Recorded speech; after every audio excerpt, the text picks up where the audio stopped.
Ке се градили универзитетски кампус во близина на езерото Младост. Градоначалникот Петров им ја презентираше локацијата на повеќе потенцијални инвеститори кои бараат место каде ќе можат да ги прошират универзитетите кои тие ги представуваат. Оно што мене ме прави вака исклучително среќен што локацијата што им покажавме денеска им се допадна и јас сум убеден дека овој проект за изградба на универзитетски град ќе може многу брзо да се реализира.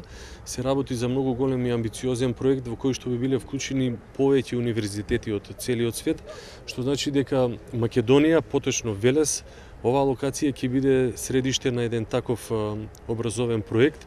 За можните инвеститори кои дојдоат повеќе европски земји, Велика Британија и Северна Америка, локацијата е доста атрактивна. Од локалната самоуправа им беше понудена целосна инфраструктурна и логистичка поддршка за реализација на овој проект. What we see is a combination. Значи ова го гледаме како проект во кој што пред се ќе треба Македонија, локалната власт да обезбеди инфраструктура, значи простор, а потоа сметаме дека тука ќе може институциите што се од Македонија во соработка со странски институции заеднички во соработка да вложат. Overall infrastructure that's provided.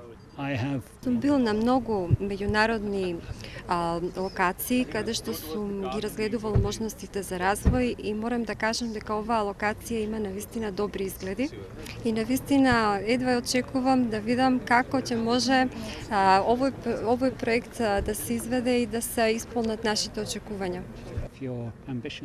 Представниците од универзитетите кои ја погледнаа локацијата во близината на езерото Младост учествуваа на конференција во Скопје, па беа придружувани и од министерот за транспорт и врски Миле Јанакиевски и министерот за странски инвестиции Виктор Мизо.